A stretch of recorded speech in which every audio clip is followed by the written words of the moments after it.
Good afternoon, everybody. We're here for another awesome week. We are pressed for time as always. You know how it goes. We only got so much time to talk, but we make those times very important, very valuable. I am your host, Benny Rose, and as always, my partner in crime, Mr. Tyler Nethers. Hello, And hello. today is it's gonna be an emotional one. So just grab your heart, grab your love of all things comics, because today we have a legend here. Today we have Damion Scott, one of the greatest artists in the world of comic books today, and who happens to coincidentally be an artist that worked with my pops. For all the listeners that have been following us for a while, my dad owned a comic book store, Brain Damage Comics, wearing him on my chest, have him immortally on my arm. Today is his 11-year anniversary that he's passed to the great beyond. And this show is dedicated to him. And what better way to celebrate the love of comics and his life, for better or worse, with somebody that knows him just as well as I did. So thank you, Damien. It's an honor to have you here today. It's a pleasure to be here, bro. As you know, your father was very special to me. I might not have my career without him. So, yeah, let's talk. Yeah. So, again, we have dived into the world of comics a bit lately. We had a very special guest last week, Mr. Victor Dandridge, hardest working man in comics, and we've talked offline a bit and our connection about you and him being a big fan of yours. And it's funny that you and I talked a little bit offline yesterday about just kind of, we won't go into deep dive, but we talked a little bit about the companies, the industry, and how I mentioned we talked about, Tyler, if you remember, we talked about the machine Yeah, and how they churn out stuff, and how it's really important nowadays to be an independent artist, an independent publisher, to own your craft, to really be yours, and to, be somebody that can say, I put this out. This is what it means to me. This is the story I want to tell. And you don't have to have anybody else, decide how that's going to be told. And Damien, as an amazing artist and storyteller, I know that you have a lot over the years that you've done. You've worked with a plethora of companies and clients. And, I think there's such unique sense of passion, that you don't see it much in the forefront. What you see is what the machines feed you, and it's a bittersweet thought in my mind of where Marvel and DC are when we talk about the MCU, we talk about the DCU and what it's done for fans and how it created so many more fans that are comic book fans, but they're not comic book readers per se. So I think it's a great thing that they've done that. But again, it goes back to comics and it goes back to the core of the storytelling that, only true people know. I have some friends of the show, Dr. Joe, Legend Pop, that are heavily invested in comics, and there's a difference in that love and that passion. How do you feel about that and what it was, what it's become, and how you feel you fit into that world? Well, it's definitely way different, from when I was coming up. When I was coming up, it was like if you were a comic head, you were conceived of as nerdy or as geeky. Comics weren't the cool thing. Comics is the thing that you hid inside your high school textbook while you were reading it on the train. You know what I mean? Nowadays, it's way different, and in some ways, it's good. Like I guess it's good that more people are celebrating the art form, but as you said, in some ways it's bad because it's kind of, when anything becomes trendy, you tend to get people who are following it for the wrong reasons. You know what I mean? And then in order to kind of like do a money grab, you tend to get the publishers responding to that by putting out projects that cater exclusively to feeding them. yeah, Then you start seeing characters being changed, being rerouted. This character is gay now. Not that there's anything wrong with that. Go Seinfeld. But like I don't know if it's always the best way to create good content, to create pure content. You know what I mean? Well said. No, I agree. Tyler, any thoughts? No, yeah. So I was going to ask, like, how do you, with that kind of overhead, especially working for a big company like Marvel, how do you maintain, the integrity of the vision that you want when you have so many people, maybe above you being like, hey, this is very specifically what we want out of you, and it's like, hey, man, but that's not what I was doing. That's not what I was trying to create. I don't want to put that in my story. I mean, with me, I've always felt like my work has a very strong voice, probably like a stronger voice than a lot of other artists. Like I'm not like a house style dude. I'm none of that.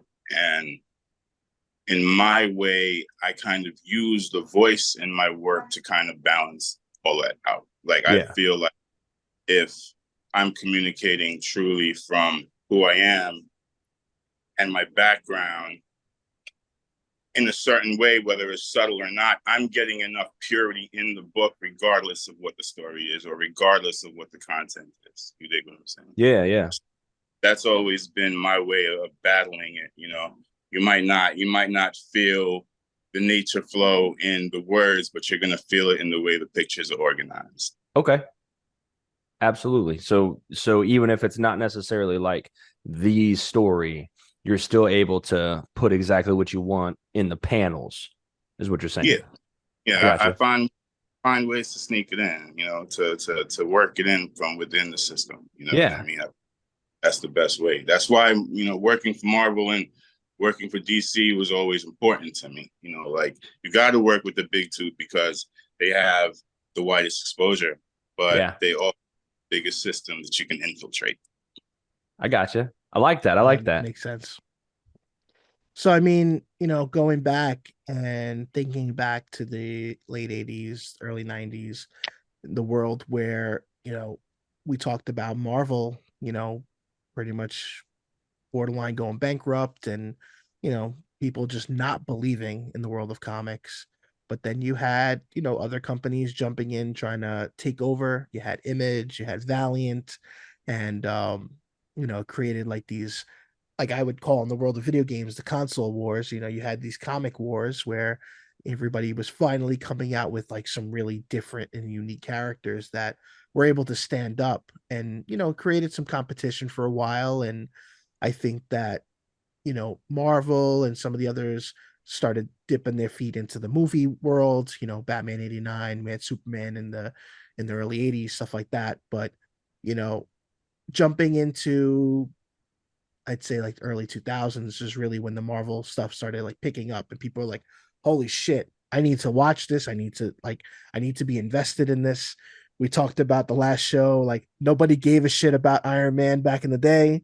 and Or now and now he's like the biggest fan favorite. And it's funny for me thinking back to that. Like I remember just seeing the comics in the store and just being like, this guy's a drunkard. Who cares about yeah, him? He's trying to be Batman, but he's not Batman, and then comparing him to the world's greatest detective. But the MCU kind of put him in a different light. Funny enough, with the fact that the actor Oh suffered yeah. very similar, yeah, parallel, life instances. So it was a perfect casting. Oh, But I still don't know how they made that movie. I truly don't. I do not know how they convinced the money holders to let them cast Robert Downey Jr. yeah. But it worked out. Turned his whole life around, man. right, Did I think it was successful because of all the tech, Yeah. especially where we're now, social wise around the world. Like it's all about like people are interested in tech. You know what I'm saying? It's tech combined with I think some of the warfare elements because the military industrial complex always sells. You know, you put those two things together, unfortunately, or you got money. I true think that's a story. big part of why Iron Man was so successful and why superhero movies are so successful because the old power fantasies of the 80s and 90s weren't flying anymore. People were like, "No, we don't really want to watch, a war movie. I don't want to watch another cop movie." People were starting to kind of question those systems and be like, "Hey, that's not the power fantasy that I want because those are the people with power over me." So we created these, we started diving into superheroes where you could still get that same thing, but it was tame. It was fake. It was like, oh yeah, Yeah, there's parallels to real life, but I don't actually have to worry about Iron Man, kicking my chest in. You know what I mean? Whereas you You look have back to at worry some of about those Arnold 80s, kicking your chest in. exactly. You look back at some of the 80s movies, and it's like, oh shit. But the CIA might actually come burn my fucking house down. You know what I mean? It was like, hey, this isn't so cool anymore. Yeah, like So movies like so Hackers. yeah, so superheroes kind of filled that gap, and we've been going strong ever since. Yeah, real, real. It's exactly what Hollywood needed when it needed it. You know, Mm-hmm. And now we can't get enough of it. And you have people talking about superhero fatigue. So I want to know what your thoughts on the idea of the world having superhero fatigue. Because I feel like it can go both ways. It can go in the world of comics, it can go in the world of movies, it can go in any sense of content, because obviously there's mass merchant, there's toys. Hasbro has gone ape shit on Marvel Legends the last year Mm-hmm. alone, just showing that, hey, let's pump it out while we can. But how do you feel about like that world? like honestly, if you'd asked me, 10 years ago, if it would have lasted this long, I'd have said no. But now I see no end to it. Yeah. Like I feel like it's gonna go another 20 years, 30 years at least. It's just part of our, social conscience now almost. It's just so much, stuff out there. It's just another cop movie. It's like you said, it's another cop movie, it's another romance movie, it's just another type movie now. So Yep. yeah, I think I see no end in sight to it at all. And I think that's what they're doing now. You just hit it on the nose. They're literally, I don't want to say they're trying to monopolize, but maybe they are. Just they're taking all the genres. Yeah, They're making all these superhero movies. Oh, this is a rom-com. This is a crime. This is a crime thriller. Secret Invasion's coming. Oh, it's a thriller. It's like, what happened to the sci-fi? What happened to the fantasy? That's the core. I And will this goes back say, again to what you used to say, Tyler. I don't mean to cut you off, no, no, but go you talk ahead. about the whole, let's make a good movie Mm-hmm. and then it can be a superhero movie versus let's make it a superhero movie, then, Try to make we it can make good it a on the good back movie, end. which is, I think, what's happening now Well, the for the problem most part. is with these properties, it feels like those titles are mostly lip service. Like they're selling Secret, was it Secret War, Secret Invasion, as it's going to Secret be this Invasion. thriller, this cool thing, but at the end of the day, it's going to have to serve the plot. It might have some cool stuff on the side, but it's going to be setting up superheroes. It's going to be setting up the next $1 billion movie.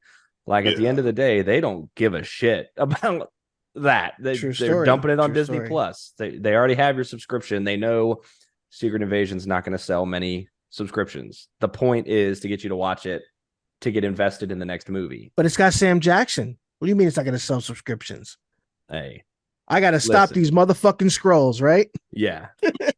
Motherfucking scrolls in motherfucking New York.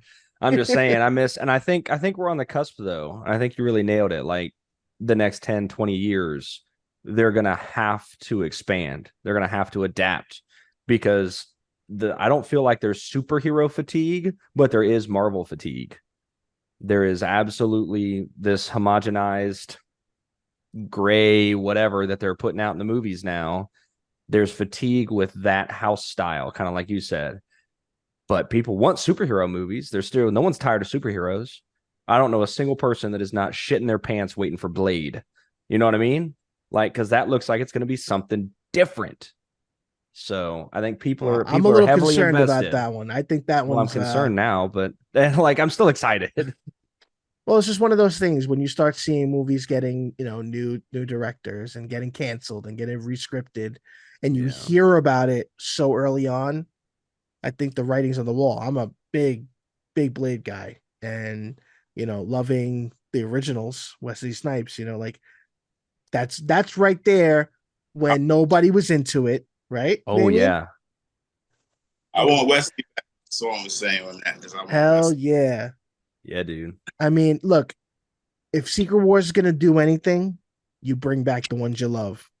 Do Yeah. it. Marvel, you hear me? Do it. Get it done.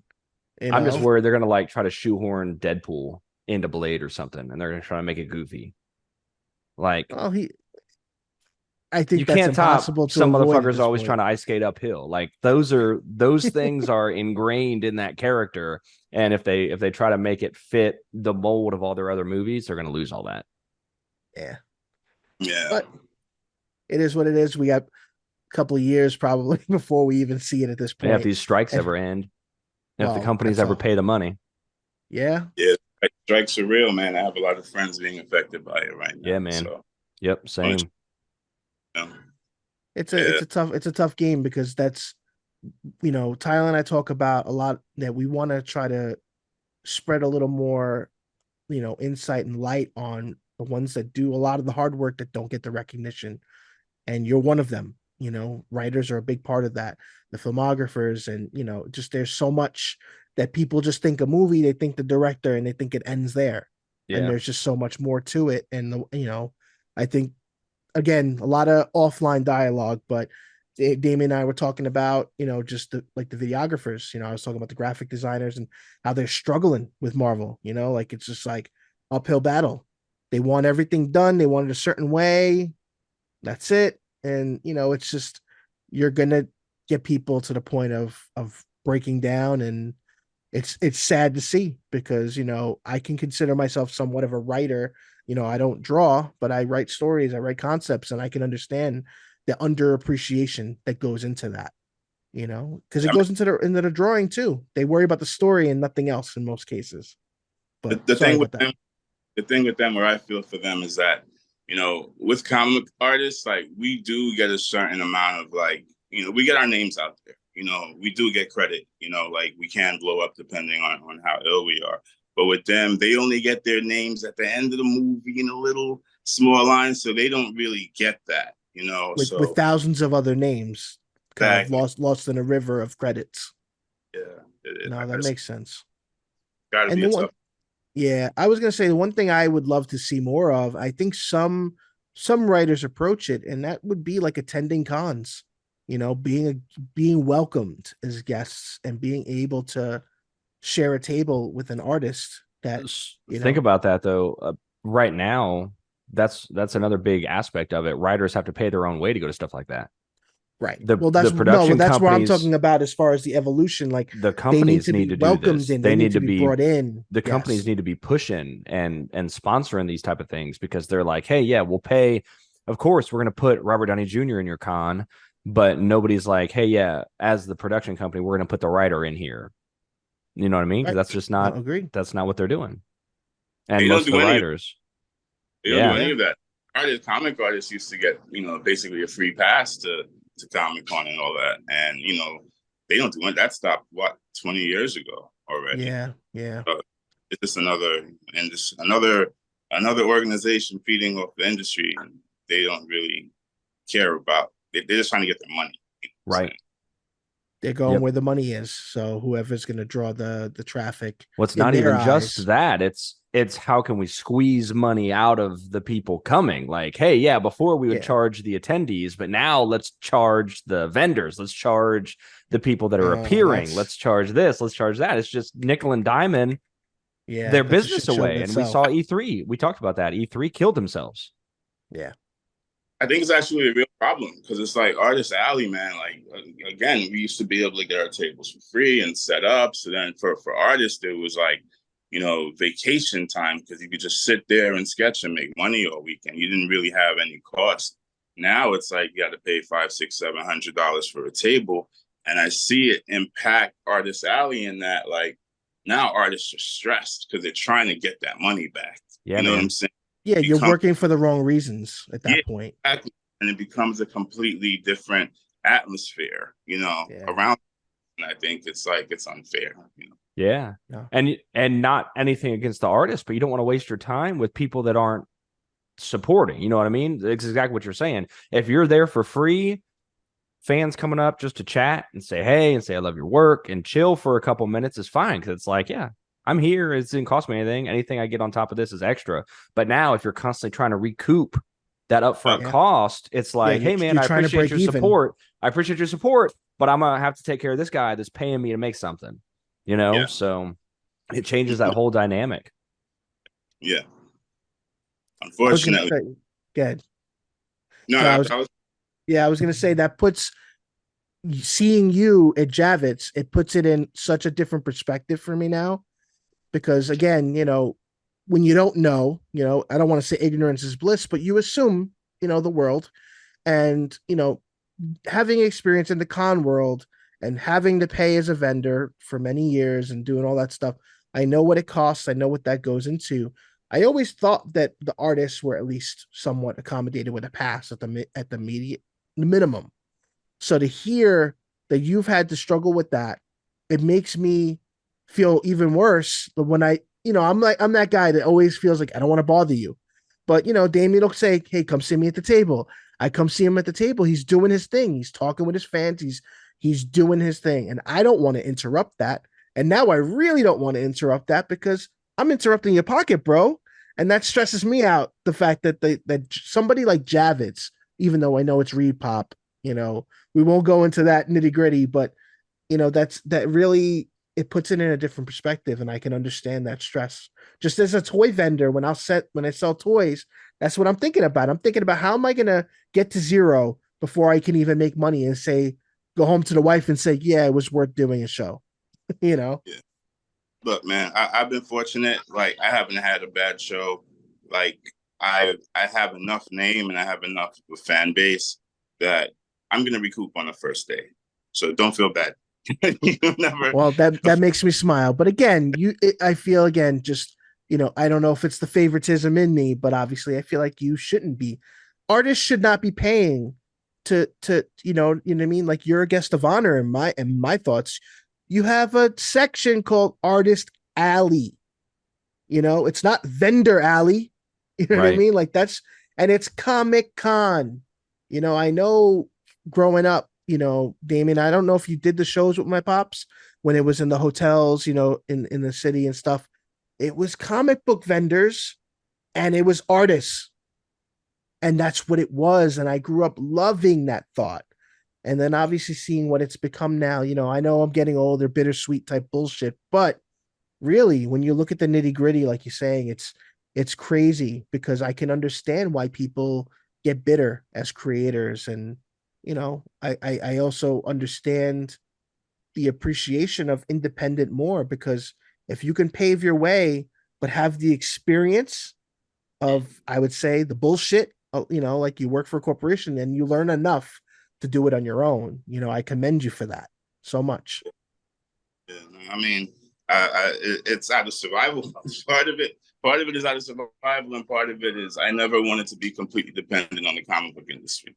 I never wanted to be just a comic book artist. In some sense, for me, like it's more like I love comics, I love art, and I saw comics as a good training ground to become a better artist. You know, so now I kind of feel like I'm really living my career because I can do comics, I could do a record jacket, I could do a tour poster, I could do a novel cover, I can do almost anything. I can have an art show, t-shirts, whatever. And now I feel like I'm actually, living what my dream was as a career. So, comics was great. It was a great stepping stone. I'm very thankful to Marvel and DC for paying me to learn, essentially. You know what I mean? But there's a lot of other things that I'd like to do in my life before this is done. And you got a long way to go, bro. And it's amazing to see what you've done. And to add to the list of all the things you've accomplished, for me being able to, go to Walmart and see Funko Pops literally inspired by your art and have your name on them blew my mind. So, like, bravo to that in itself. I know that that's another one of the corporate machines in a sense. But again, for me, that lifestyle of just being able to casually walk into a store and see somebody that you grew up with, see their product on the shelf, like to me, that means so much. Doesn't matter what it is, I, and I can't front, man. Like, one of my dreams was I wanted my kid, whenever I had a kid, I mean, just going back, 10, 20 years, to be able to buy my toys at the toy store. You know what I mean? Like, I always wanted that.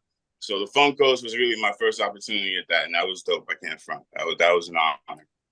I love it. What a great character to do it with, and series. So That was great. again, yeah, congratulations on that, man. And seeing them make you a trailer, on YouTube, I was able to see, and they give you that spotlight again. I feel like it's not done enough. You know what I mean? And it's, we're the nobodies. Tyler and I, in a sense, we're the ones that just like share our love and our passion for it. But we are the ones that want to see more of that. Yeah, And no, that was great. I was really grateful with them for that. When they first offered me the gig, a major component of it was promoting me. Like I guess they were looking at maybe 5 or 6 different artists, and that was it. They were like, your name is going to be on all the tags and blah blah blah blah blah. So there are definitely people within the companies that are doing the right thing. Like they're trying to shake up the system, and I definitely appreciate them because we need it. Like Oh yeah. sure we get out there, but we don't really always get the credit. well, a big part of it too is, we live in a world where I think when we become content creators of any kind, music, art, podcasts, you really got to push yourself out there before you can expect anybody else to do it. And you've been doing it for so long, and you've built that culture. I see how people engage with your content. And again, I love that I can name drop you, and people are like, no, you don't know him. Like, it's an awesome feeling to say that and be like, listen, man, this guy was selling comics, hanging out with me, partially taking care of me sometimes in the store, right? And drawing on the backs of card backs, like sometimes I'd help. We'd pack the comics, and my dad Back. was ahead of the time, right? I'm gonna say this, ahead of the time, selling comics, brand new comics with bags and cardboard backing, putting them on the shelves. Like, nobody does that still, I would Yeah, say, you yeah, it's know. true. Yeah, it's rare to see But that. so let's take a blast. Let's go back a little bit.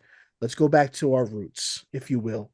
Um, I have a couple of things here. I probably have shared some of it, but I figured for our viewers and stuff, like, it'd be cool to share, and Tyler as well.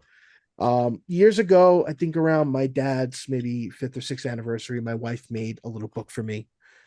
Just like growing up, she had pictures of mine that she found, and just really really cool throwbacks. So this is the Oh, store. yeah.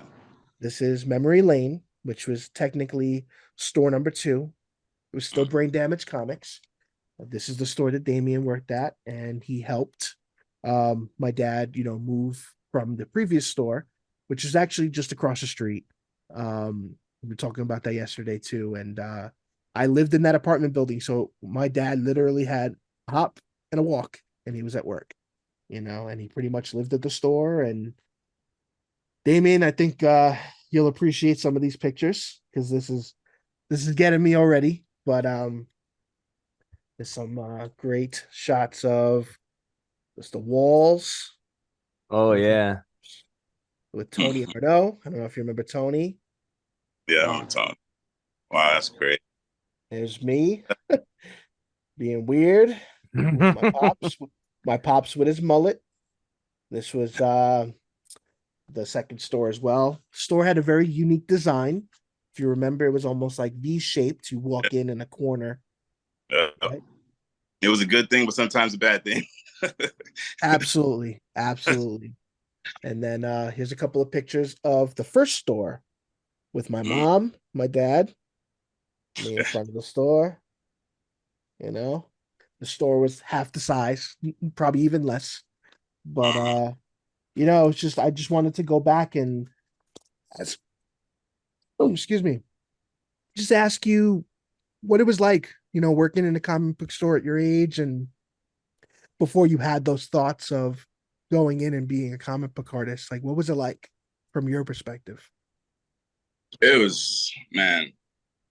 I think to really, I have to go back, and I gotta like, you know, I'd have to go back to what took me to brain damage, and it was like basically my brother had passed away about a year before I started working at brain damage, and my older brother, had been working at a furniture wood shop prior to his death. So I decided to try to fill his shoes at the workshop about 6 months after he passed. And I had gotten an after school job there. And I was in high school, I think 10th grade. And my brother was a lot more, well, he was older than me. He was more physically adept. You know, working in this warehouse was insane. It was like the ceilings were 100 feet tall and I had to climb up on 90-foot ladders to clean lights and shit. And I'm like 14 years old. And, you know, they basically wanted me like jump right into my 21-year-old brother's shoes. He'd been working there like 10 years. And it just didn't work out. And I ended up getting fired on the day that I was going to quit. Like I literally walk in after school and I go to the warehouse and I'm like, I'm going to quit. And the dude sits me down and he's like, you're fired. And I'm like, yes. So I start walking. I decided for whatever reason to walk home. Now, me and a couple of my best friends, we were constantly searching for comic stores around Brooklyn, constantly. And we had heard of Brain Damage, but we could never find it. It was like right in our neighborhood. It's like literally a 15-minute walk, but Brain Damage was like tucked away in this weird little cut where if like you don't know about it, you ain't finding it. This is before smartphones and all that. So it's like, you know, it was difficult. So for whatever reason, I decided to walk home after getting fired. And it, I mean, I walked from like, if you know Brooklyn, it's like, it was a distance. It was like almost a Brooklyn Bridge to Prospect Park. Yeah. And I'm walking and I don't know how it happened. I stumble across Brain Damage comics. And I go inside and your father's there. And almost right away, I asked him if he was hiring. And he said yes. And it was crazy because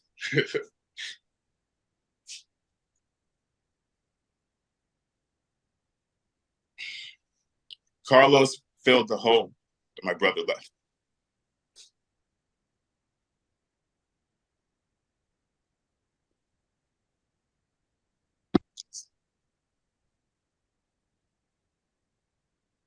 It's real. Absolutely, bro. Tyler, fill the void, please. No, void fill. I can't. We said So it was an anyway, emotional show, ladies and gentlemen. So thank you. We're getting through it. Keep going, brother. So anyway, I give him credit. I give that whole experience credit because Brain Damage at the time had one of the best comic book collections in the country. I mean, he had everything. He had Action Comics #1. He had Amazing Fantasy 15. He literally had everything. He would have people. I remember one day, I get to the store to start working, and there's a Cadillac parked out front with a bullhorn, right? The typical fucking Texas oil tycoon car, like parked in front of the store. I'm like, what the fuck is this shit? Go inside the store, and the typical white mustache, cowboy hatted, fucking Orville Redenbacher, fucking Texas tycoon is in the store, and he's trying to buy all this shit. Like the dude, like literally had driven from Texas because he heard Bulletproof had one of the best collections in the country. It was that real, bro. So being exposed to that and learning about like Will Eisner and Wally Wood and like all these greats since I was like 15, 14, and not just reading about them, like flipping through their books because we had to rebag all their books, all the books in the store at some point. So at some point, my hands probably touched like 90% of all the comic books ever created. Legit. All of those covers, I saw them, bagged them up. You know what I mean? I can't begin to express how much I learned from that shit. So when people say I'm a cover artist, that's why. I have all that in here. And that's all praise due to Carlos. Incredible, bro. Thank you for sharing that. Truly. Whew. I gotta shake it Carlos, off, right? Carlos, Carlos was the one that told me about Joe Kubert's school. He had a friend, a guy that I think had briefly worked at the store that went to Joe Kubert's school. You know, so that Yeah, was one of the reasons why I went. which is So awesome it was because I like, know anytime you're interviewed, I hear that's a big part of your story that you share, and I love that. yeah, So it's really cool to know that too. yeah. Yeah. So you had a little bit of time at both stores, which is awesome. So you got to see like that evolution and that change and the like we said the unique shape and of the store and you know I remember were you there for when we had the dog when we had Duke Oh yeah. and then Duke ran away for probably for the better but yeah we there was always the family shut up Duke like I just remember these little things as a kid and the coolest thing for me at the time, because I didn't read the comics until I was, like at the second store, really. And my dad had a little mini arcade in the back. Mm, So my dad would have, and the bathroom was tucked in the back left corner, if you remember, bro. Like you mhm, could barely get in there, but he'd have Tron and he'd have Gauntlet. And my mom's used to come after school and she'd come in her work clothes because my mom used to work in telecommunications. Mama, love you. And before I forget, Damion, my mama said you owe her lunch still. So I figured I'll share that out here. But she'd come home, we would play Gauntlet. I have pictures of my mom's and I just playing Gauntlet in the back of the store. And, just I remember my dad used to sit me on the counter and I used to listen. My dad used to blast the music in the store. That's why I'm an 80s kid, all the 80s music. And then the new store came, and then the new store just had so much more. That's when he started selling video games and he started selling Toy Biz toys. One of the first stores in the country, again, to sell Toy Biz toys, selling Spider Man, Hulk, Captain America, Punisher, like me being more of a toy guy at that age, I was just like amazed because I'm like, I love these characters, but I'm too lazy in my head to read about them. So I always used to like just look at the covers and I'd relate. But then fast forward to Infinity Gauntlet, the first comic my father ever gave me. He said, you could mm, pick out a comic today. He's like, I think you're ready to have something of your own. And how that book changed my life in so many ways without going into a big story. For those that know, we lose a lot of heroes in that first issue. And mhm, it really grounds you, especially as a kid, that even superheroes can die. And it really put life in perspective at a young age. And then fast forward to a month and a half later, maybe 2 months, the store was held up at gunpoint. And I was held up at gunpoint, gun right to my neck, because I happened to be on the customer side, kind of cleaning the counter. And seeing my dad become a hero. You know how they say, blinking of an eye, something like that can happen. Blink of an eye, somehow I'm behind the counter. And my dad was able to save my life. Thank God not get killed at the time and beat the ever living shit out of these people that came into the store. But it just really gave me a newfound love for comics and the person that represented them. Because again, when you grow up around it, there's not many people in the world that can say they grew up around comics. I take a lot of pride in that. And I know yeah, Damion does too. And you mhm, telling me that story elevates that mhm, because we're a different kind of machine because we can look at all the stuff that's out now. We can appreciate it in a different way. And yeah, I felt like I wanted to share that because it's an important story in my life. And a lot of people always wonder, why are you into this stuff? You're always, you're 41 years old, you're walking around with an Avengers hat all the time, and you got, you're always talking about, superhero this, Wolverine that. You got Wolverine chops. Like, what's going on? Now you know. I know. And Man. Damien's a big part of that. And again, I'll forever be indebted to him for being there for my father because at the end of the day, like families, life happens. Not everything is happy go lucky. Not everything's sunshine and bubblegum. shit happens. My dad lost his store. My dad lost a lot of things. We lost my dad for a while, and we won't go into the nitty gritty, but during a lot of these transitions, I wasn't around. I was in another state, living in Pennsylvania with my mother while he was there, and Damion was the one to truly take care of my pops and keep him in a place where he could have been gone a lot sooner. So, I don't take for granted the fact that he was there through thick and thin, truly, because that's a story that people don't talk. You watch a lot of documentaries, you watch a lot of histories, and they tell you about all the good shit. And they'll tell you about the bad shit. My dad fell into some shit and our lives changed forever. And, he wasn't a comic book store owner anymore. And, that life was gone. So it's nice to reflect on the past. But again, you keep those that are close to your heart and you always try to remember the good things, but you balance it out with the memories because without the memories we live, we wouldn't be who we are. And again, I just wanted to share that. And Damion, seriously, like you've you've given me so much more perspective, and we've spoken before, and it's different when you get to really have time like this. And I appreciate you sharing all these stories. But It I was an wanted ama- to ask you again. I'm sorry. it was an amazing experience, bro. It was amazing. It's definitely one of the most valuable experiences of my whole life, of my career, I feel. And it was hard to see the fall, you know.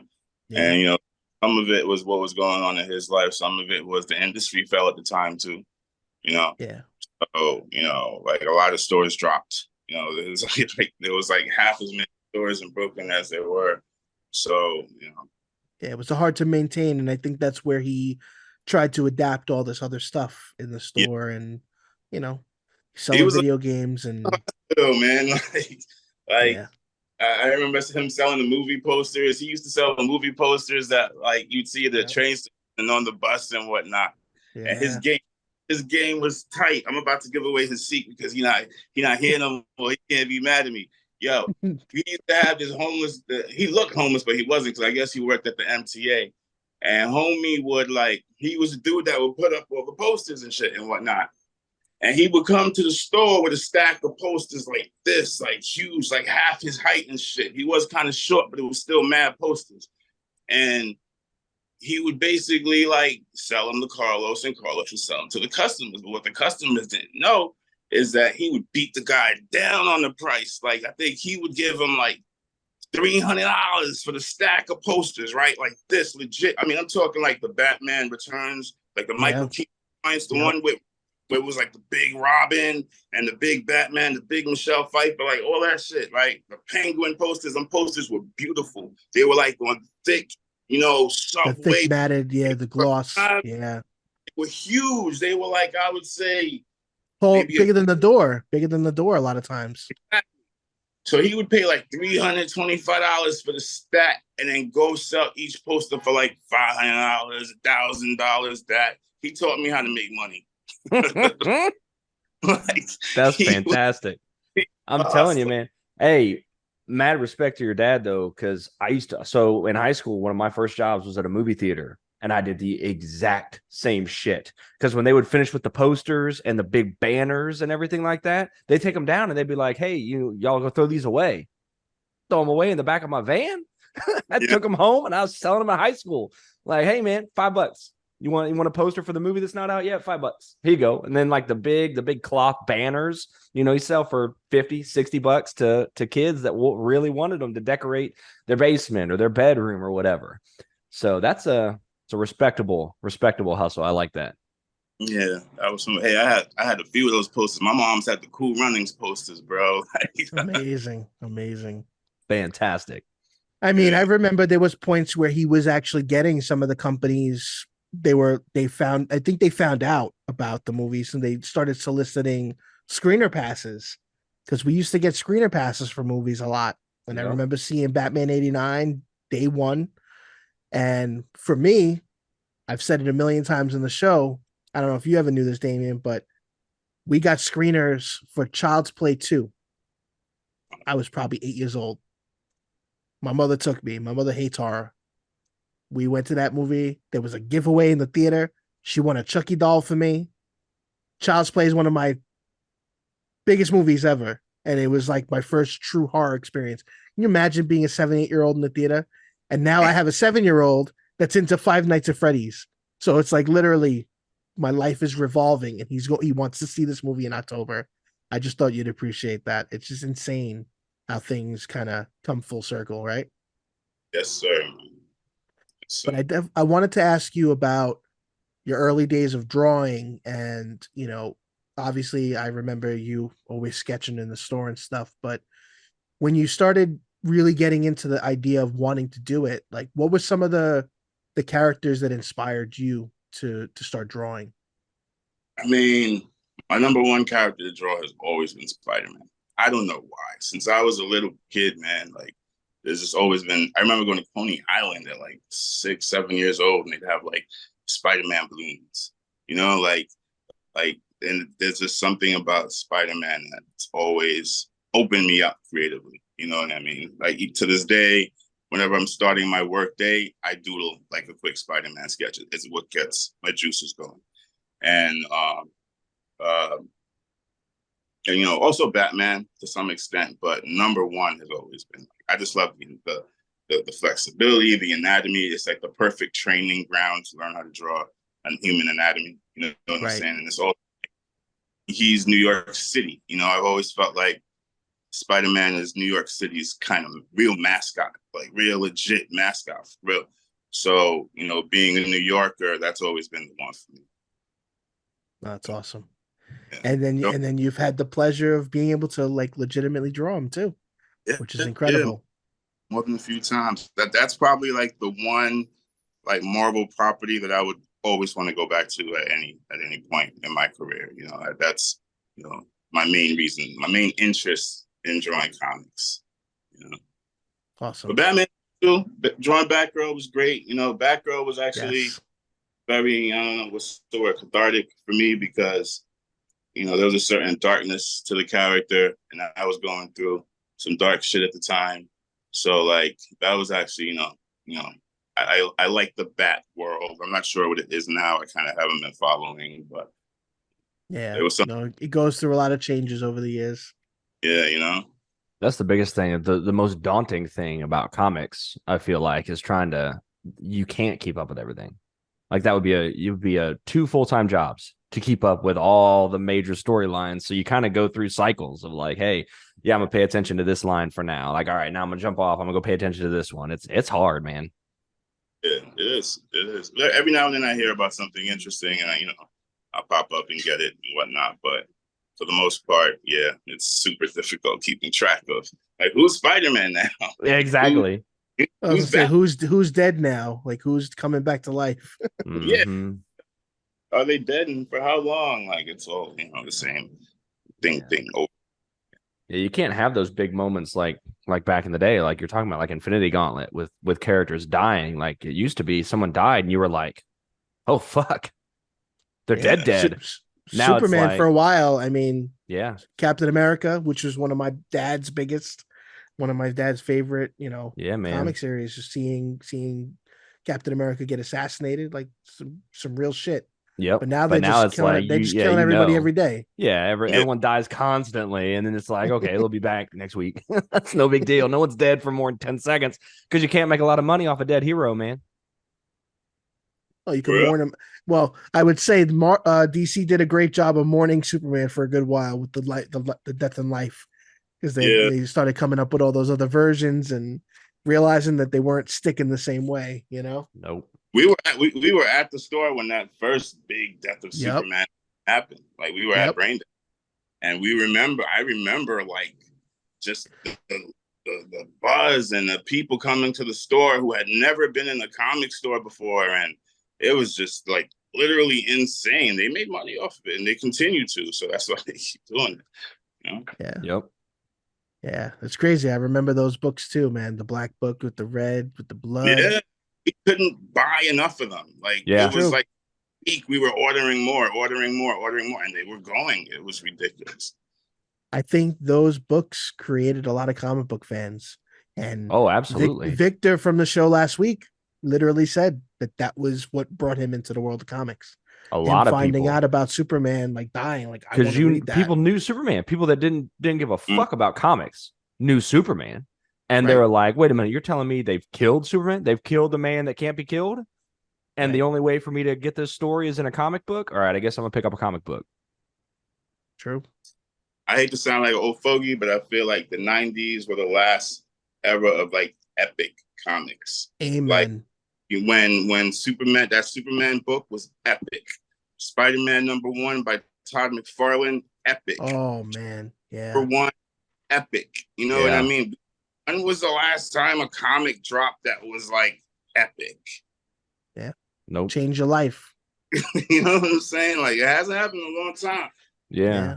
And you True can story, find man. these big properties, like these big innovative properties, but it's still not the same. Like we've talked about Invincible a couple times. I love Invincible, but even that, it's not the same thing. You know what I mean? Like that's a totally new character, totally new storyline. They released it. People didn't really get into it too much until it was already over. Like it finished, and then people were like, "Oh, cool, I can read this whole thing now."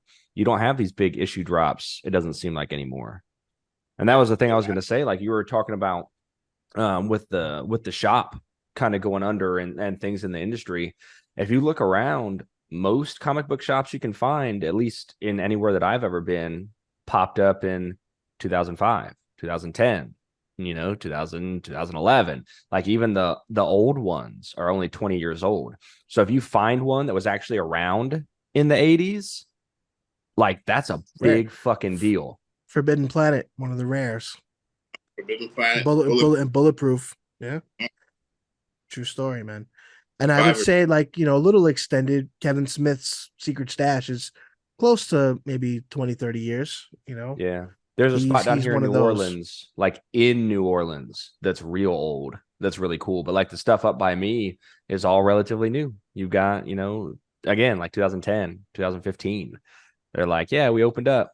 We've been here for 10 years. It's like, all right, that's cool, man. But at the same time, that's not the same. It doesn't give that same feeling. You don't walk in and find, Yeah. you know what I mean? Because you go into those old shops, you can find cool stuff that like old heads have brought in and been like, hey, let's give this to somebody else that can appreciate it. But the newer shops, it's like, yeah, I have an old original whatever, and you can pay $10,000 for it. It's in this glass case. Like that's not cool. I'm not there for that. If you survived in the '90s in this industry, the early thousands, you deserve an award, man, because it was bad. It Yeah. was really bad. I remember when I graduated Kubert school, things were so bad at Marvel. They didn't have toilet paper, dude. They didn't have toilet paper.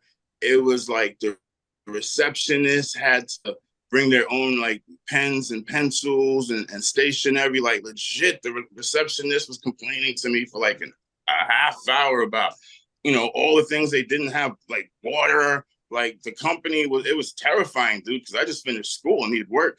But Yeah. Right. Marvel, DC was all right because they had Warner Brothers behind them, but it was crazy. It was almost over for a second there. Yeah. Yeah.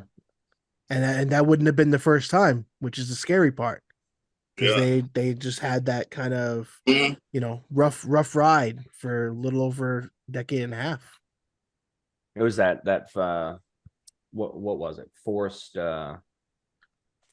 diversification, I guess, of like their portfolio. They would get in a bad spot. They'd sell off 8 or 10 characters. Then they'd be like, all right, we have this influx of cash, but now we don't have access to these characters, so we need to make up some new ones. You know what I mean? They had to diversify their portfolio. Like, hey, now we have some money because we sold off all these good characters. So now we need to write new ones. We need to do something else. So they were kind of forced to innovate or die. So I was kind of happy when the Disney thing happened. Some people hated it, but I was happy because at least I knew Marvel would be in secure hands for a while. Like it was yeah. bouncing around to so many people who were just like milking it and like burning it out and then running away when the money was gone. It was eventually that would have destroyed the company. Yeah. Disney was actually a pretty good thing. Yeah, I agree. I don't agree with all their choices, especially with the films and stuff, but I think having such a large, almost unassailable company take over And Disney is one of those companies that they're not going to cut their losses and run. They're going to keep beating that dead horse if they have to and get some money out of it because they paid too much money for the property. They're not going to take a loss and sell it off. So I think it it has also been cool to see.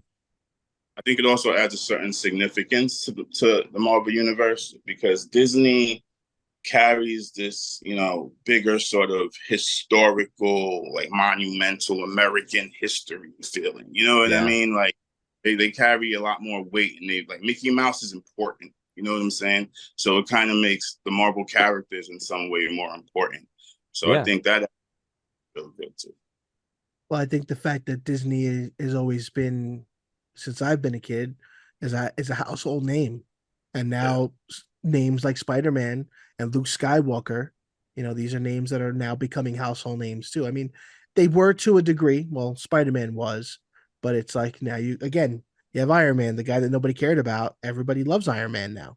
Mm-hmm. They painted a different picture for him, but Disney wasn't always part of that, but they've definitely elevated um and I would say like extended the longevity of a lot of these franchises. And again, I'll always be excited. I've been disappointed with the movies as of late for the most part, but I'm gonna go in like a kid in my pop store. Like that's the mindset I go in with because I want to be entertained. And I think back, a lot of people can't, they don't have that thought. A lot of people are kind of going in and their expectations are so high after Endgame and everything is going to fall short. Like you can't top that Yeah. potentially until Secret Wars. And Secret Wars, you got to go all out, Yeah. but Mm-hmm. I'm going in with the mindset of like, hey, I remember when this was nothing, when nobody gave a shit, and it's cool. I'm also that guy that was you used to call a closet Power Ranger fan. I was a Power Ranger fan as an adult, and you didn't talk about it. Then all of a sudden, Jason David Frank became popular doing conventions. Everybody's a Power Ranger fan now, and it's okay to be a Power Ranger fan. I was wearing shirts in 2001, 2002. People would laugh at me, and it's just crazy. I know you're laughing. It's okay. We're not all perfect, Damion. I'm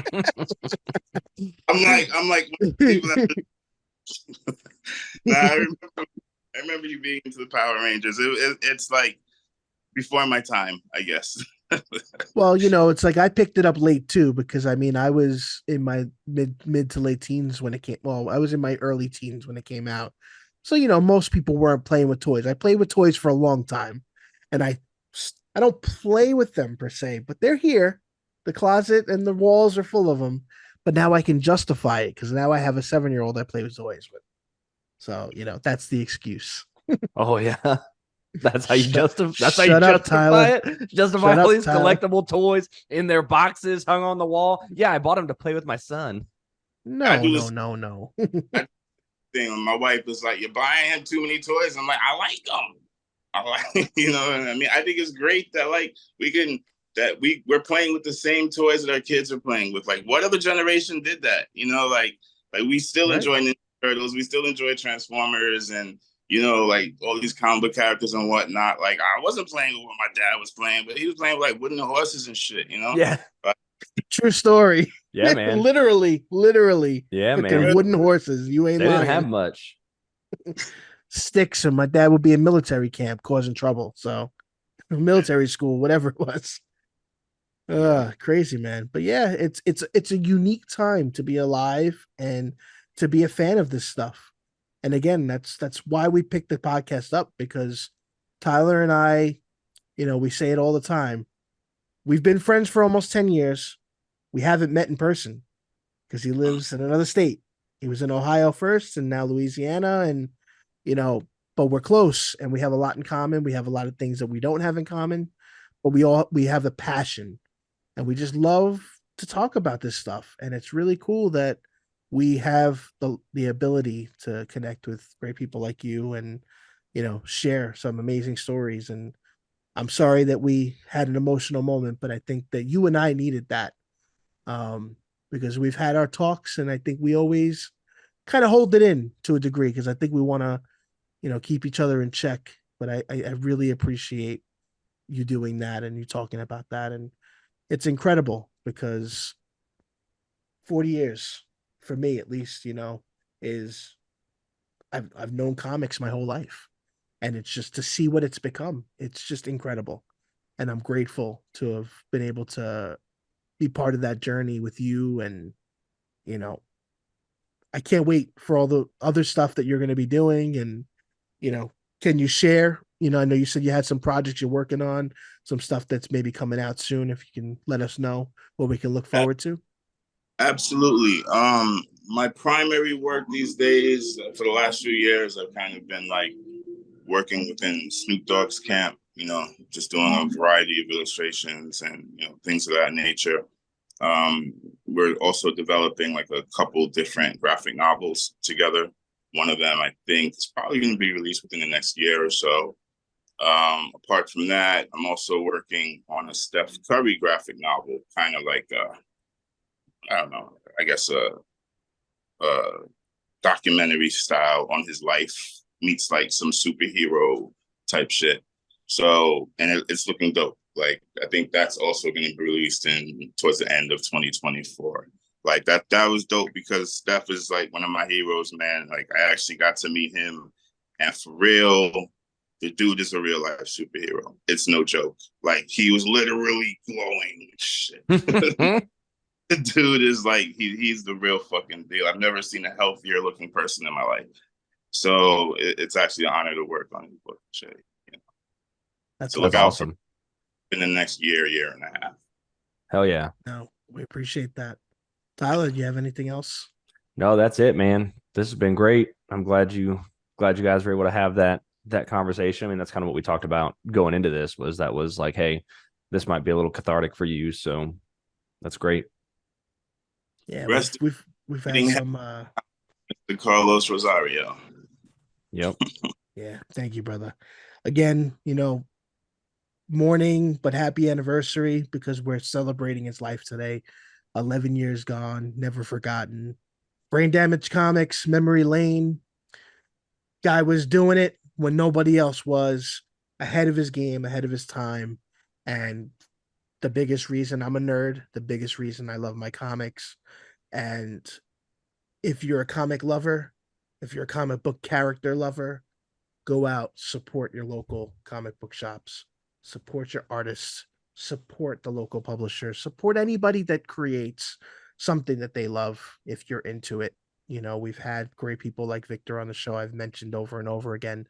It's really important that I stress that because, again, the machines are there. They're not going anywhere. Marvel, DC will be there now. We're fortunate to have that, but there's so much more that you might be missing out on. And I truly believe art from Damion is just a small part of what you can explore and see and find. There's musicians, there's you name it. Content is out there. We live in a world where it's accessible, as easy as a Google search.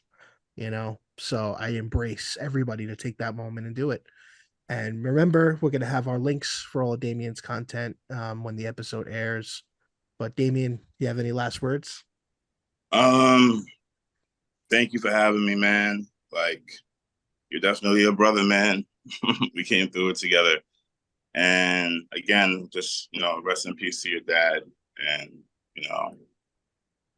thank everybody who supports my stuff. It's just me trying to show my story through these characters and costumes and whatnot. And, I appreciate all the support that I can get. Thanks for having me on the show, guys. Absolutely. Yeah, man. Thanks so much for being here. Thank you, everybody. Again, we appreciate you taking the time. Hope you have a great weekend. Happy Monday for those that are watching it now. But stay safe, stay cool.